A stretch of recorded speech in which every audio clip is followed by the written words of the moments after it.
Okay, I remember doing a Hall of Fame thing a while back, and I was honestly going to do one for this one. But, you know, stuff got in the way, things happened to where I wasn't able to do it, and more importantly, recently I've gotten a little under the weather, as you can tell by the sound of my voice. But, you know, which probably isn't the best thing for me to do while talking about the Hall of Fame, people that are inducted, praising them a little bit, and my thoughts on them, but, you know, so we caught up a storm in this video, who really cares?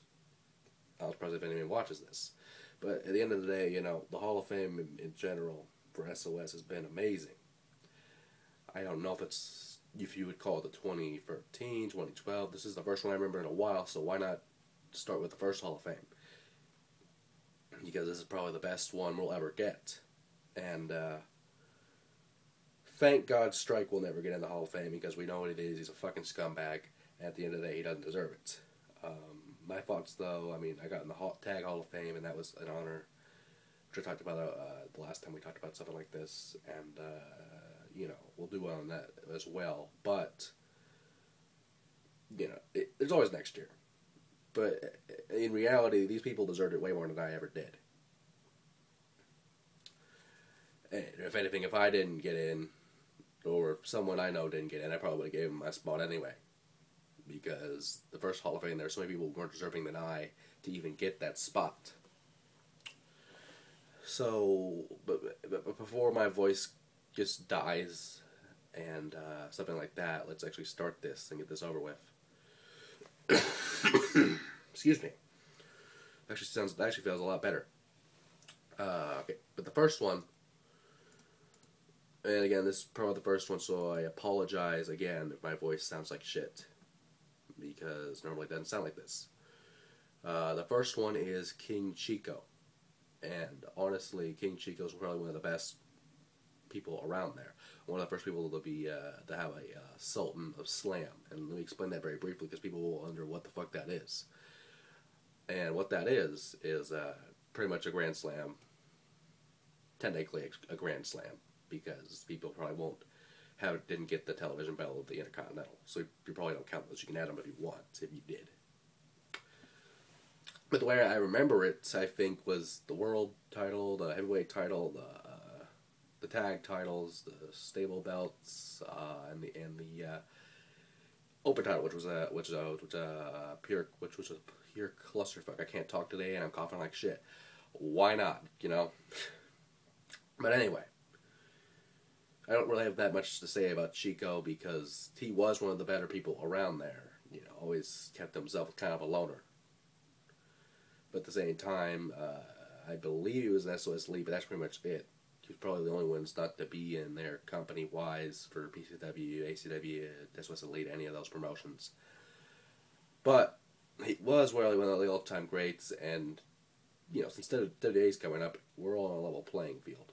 I was going to bring that up anyway, because some of these people I've probably seen in WA since the inception of it coming around recently. But some of them, like our next guy, haven't seen him forever, and thank God, because honestly, he was probably the ones that scared the shit out of me.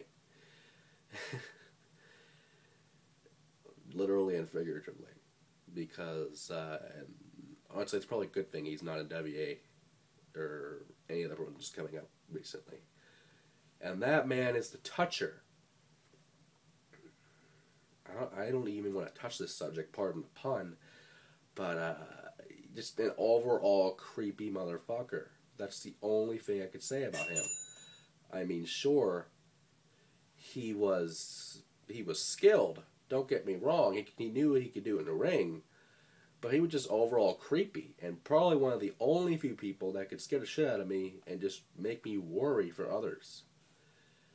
That's not something that happens often for me, in general.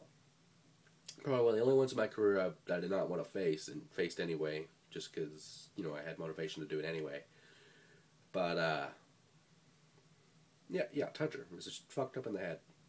You know, he deserves the Hall of Fame, but I just don't see why he's in it. At least, now at least.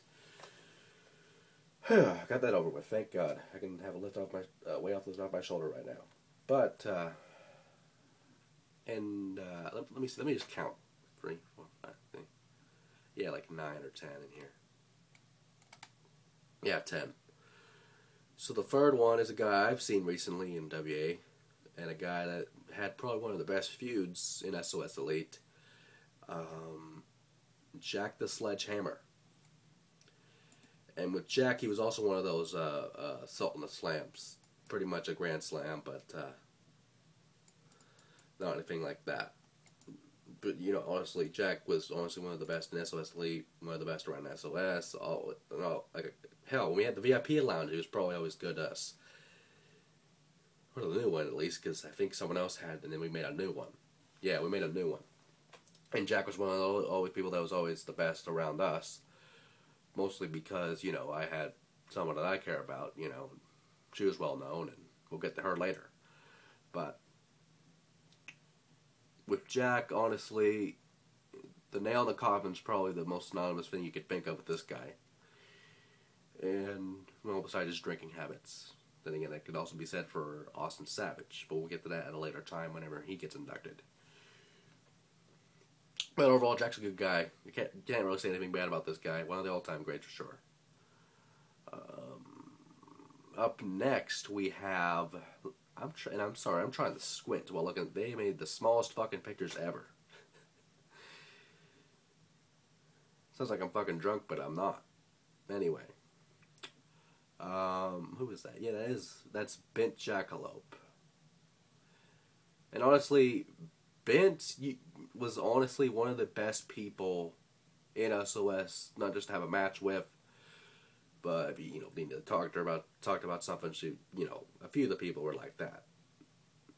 And it was always the best. But the main thing I remember mostly was the matches with the Horny Devils, her and Nerd, who we'll talk about later. And honestly, will probably be the most watched thing of this video. But with Bent, always a sweet person, always a great person to be around. And the matches with Wayne didn't hurt either. If you know what I mean. Now, I'm actually going to probably split this in parts, so, especially with the guy coming up, this guy, oh my god, this guy. Yeah, so, let's just do that right now. It's probably a small cut, but it's probably needed due to the variety of our next inductees in the Hall of Fame.